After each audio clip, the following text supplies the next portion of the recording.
انگریزی کا پیپر اکثر لوگوں کے لیے ایک مشکل پہیلی جیسا لگتا ہے نا؟ لیکن سوچیں اگر ہم اسے مل کر سٹیپ بائی سٹیپ ایک ایسی پہیلی میں بدل دیں جسے آسانی سے حل کیا جا سکے، تو چلیں آج یہی کرتے ہیں۔ دیکھیں، یہ صرف ایک پیپر نہیں ہے، یہ ایک اسٹریٹجی کا کھیل ہے۔ اگر حکمت عملی صحیح ہونا تو یہی رکاوٹ ایک بہت بڑا موقع بن جاتی ہے، صرف پاس ہونے کا نہیں بلکہ یہ دکھانے کا کہ آپ کی تیاری کتنی اچھی ہے۔ تو ہمارا گیم پلان کیا ہے؟ ہم اس پورے پیپر کو 6 چھوٹے آسان حصوں میں توڑیں گے، شروع کریں گے پیپر کے تجزیے سے اور آخر میں گرامر کی فائنل چیکنگ تک جائیں گے۔ اس طرح ہر حصے پر ہماری پکڑ مضبوط ہو جائے گی۔ اچھا، کوئی بھی سوال شروع کرنے سے پہلے سب سے اہم کام کیا ہے؟ یہ سمجھنا کہ پیپر کا سٹرکچر کیسا ہے، یعنی کس حصے کے کتنے نمبر ہیں۔ یہ جاننے سے ہی تو پتہ چلے گا کہ اپنا ٹائم اور انرجی کہاں لگانی ہے۔ اب ذرا ان نمبروں کو دیکھیں، ہماری پہلی اسٹریٹجی تو یہیں سے بن جاتی ہے۔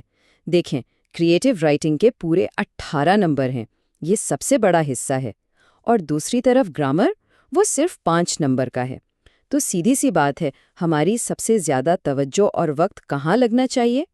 ظاہر ہے، کریٹیو رائٹنگ پر۔ چلیں اب آتے ہیں پہلے بڑے کام کی طرف۔ یہ سوالات بنیادی طور پر یہ چیک کرتے ہیں کہ آپ نے جو پڑھا ہے اسے کتنی اچھی طرح یاد رکھا ہے اور کتنے مختصر اور ٹھیک طریقے سے لکھ سکتے ہیں۔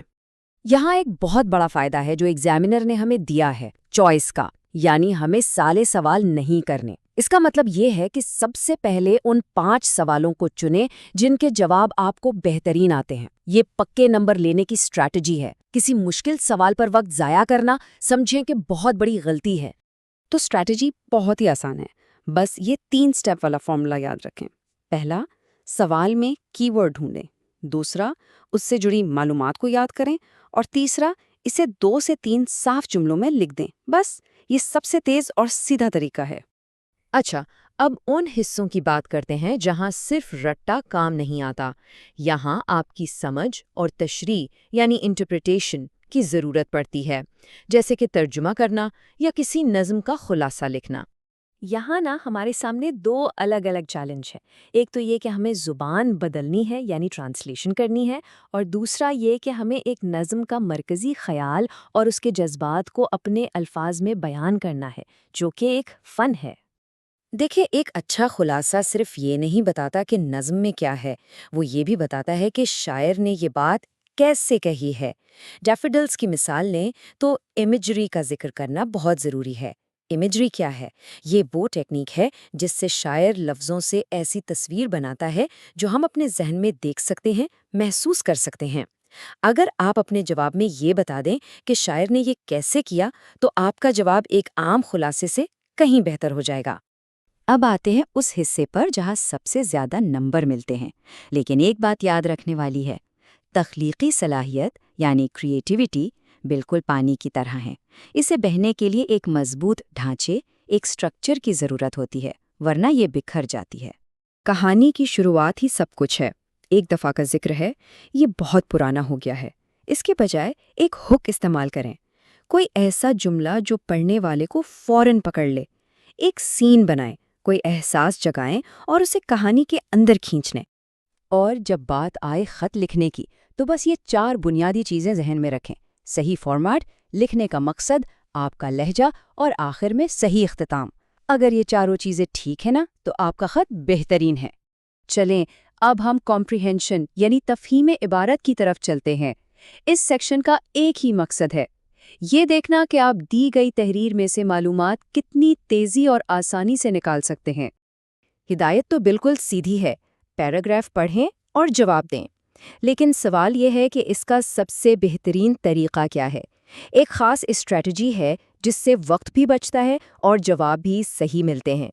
یہاں سب سے بڑی غلطی جو لوگ کرتے ہیں وہ یہ ہے کہ پورا پیراگراف شروع سے آخر تک پڑھنے لگتے ہیں۔ نہیں، وقت بچانے کا بہترین طریقہ یہ ہے، سب سے پہلے سوال پڑھیں تاکہ آپ کو پتا ہو کہ آپ کو ڈھونڈنا کیا ہے۔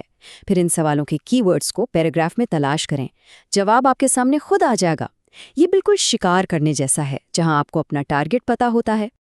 اور اب ہم تقریباً آخر تک پہنچ گئے ہیں۔ یہ سیکشن ٹیکنیکل ہے، یعنی گرامر کا، اور یہی وہ جگہ ہے جہاں تھوڑی سی محنت آپ کے ٹوٹل سکور میں اچھا خاصا فرق ڈال سکتی ہے۔ تو سوال نمبر 9 گرامر کے ایک بہت ہی بنیادی اصول کے بارے میں ہے، ایکٹیو اور پیسو وائس۔ سیدھی سی بات ہے، ایکٹیو وائس میں سبجیکٹ یعنی کام کرنے والا ایکشن کرتا ہے، اور پیسو وائس میں سبجیکٹ پر ایکشن ہوتا ہے۔ بس اتنا سا کانسیپٹ ہے۔ چلیں ایک مثال دیکھتے ہیں۔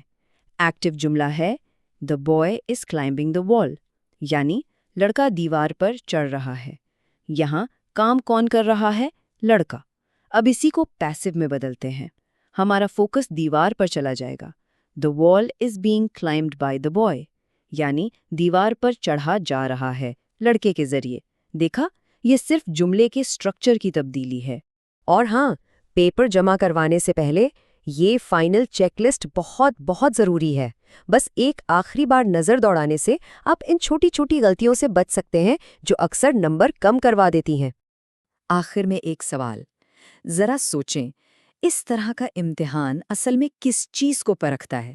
کیا یہ صرف آپ کی یادداشت کا ٹیسٹ ہے، یا پھر یہ آپ کی ٹائم مینجمنٹ، پریشر میں کام کرنے کی صلاحیت اور اپنے خیالات کو ترتیب سے پیش کرنے کے ہنر کا بھی امتحان ہے؟ اس پر سوچنا ضرور۔